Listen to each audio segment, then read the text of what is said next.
Donc voilà ce qu'on peut aussi faire avec une varlope en bois. Alors ça c'est une varlope donc, qui est avec un fût en hêtre.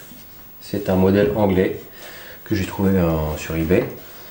Et voilà, l'avantage c'est que ça fonctionne très très bien.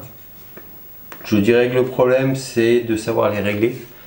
Mais je viens de vous montrer, ça va très très vite. Il n'y a pas besoin de... Vous m'avez vu taper, donc mettre la lame, ensuite mettre le coin, mettre mes deux doigts en fait dessous ici pour sentir la lame donc sortir de la lumière.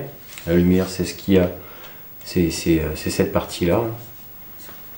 Et donc j'introduis la lame avec mes deux doigts, je sens la lame venir auprès de la lumière.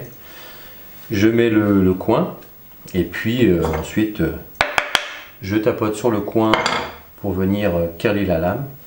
Et ensuite je viens comme ceci faire sortir la lame tout en regardant. Si on regarde comme ceci, vous devez donc voir votre lame sortir de cette lumière là, d'un poil de tête, de cheveux, pour pas peu dire du bas.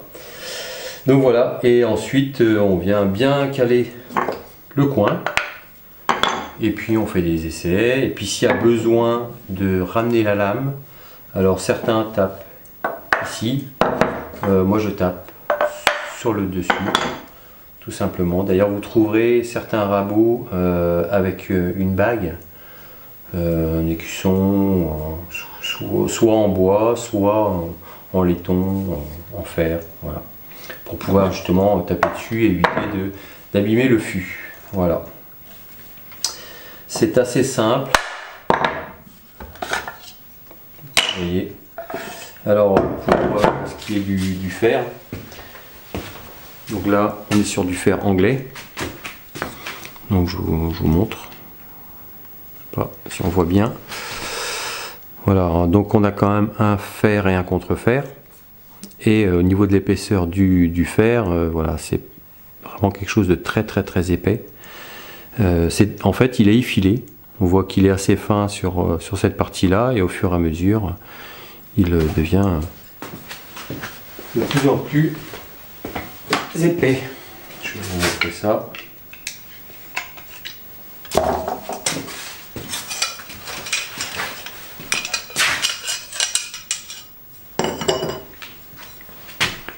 Là, on peut peut-être mieux se rendre compte. Hop, plutôt comme ça.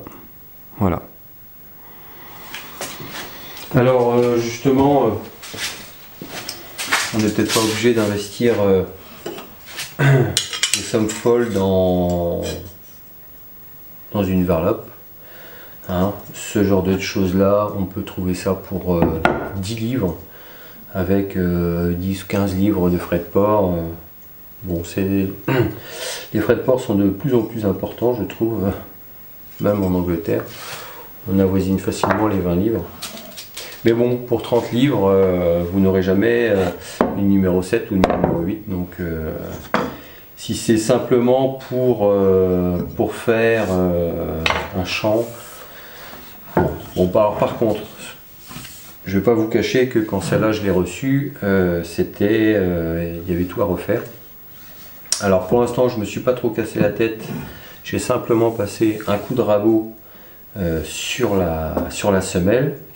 Je ne l'ai pas mise à l'équerre, hein. C'était surtout pour tester, hein, si ça vaut le coup. Alors l'avantage c'est que c'est la glisse de bois contre bois, c'est complètement différent en fait que fonte sur bois.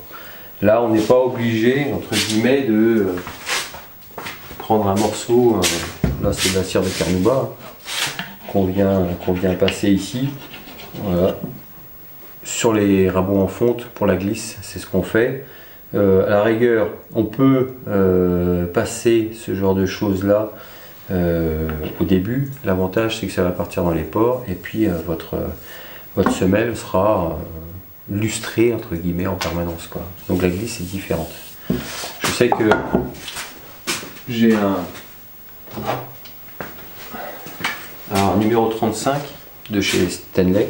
Alors c'est ce qu'on appelle les rabots de transition, parce que Stanley, en fait, les gens travaillaient qu'avec des rabots en bois, et donc ils avaient fait la transition entre la semelle bois et puis la partie Bailey en fait. Voilà. Donc celui-ci, je pense que l'ancien propriétaire l'avait complètement coulé, je pense, ou enfin baigné dans de la cire chaude, parce que voilà, je vois qu'elle est vraiment paraffinée, et au niveau de la glisse, c'est vraiment pas mal. Voilà. Donc on peut aussi trouver ce genre de rabot, hein. Alors le problème, c'est qu'il n'y a pas de lumière réglable, hein, comme sur les nouveaux rabots. C'est le désavantage. Et ce rabot là, quand je l'ai reçu, il était il n'y avait pas moyen en fait de faire quoi que ce soit, tout simplement parce que la partie qui est ici, là où vient reposer votre lame, n'était pas plane. Elle avait dû travailler, donc je l'ai reprise entièrement. Sinon en fait le rabot ne faisait que brouter. Donc c'est pareil pour ce genre de rabot là. C'est un coup à ce que ça broute et tout ça, donc c'est voilà. Donc quand vous prenez un rabot style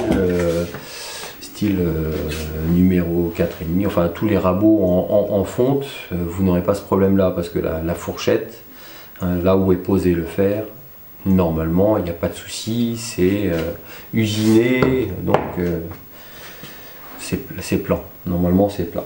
Voilà.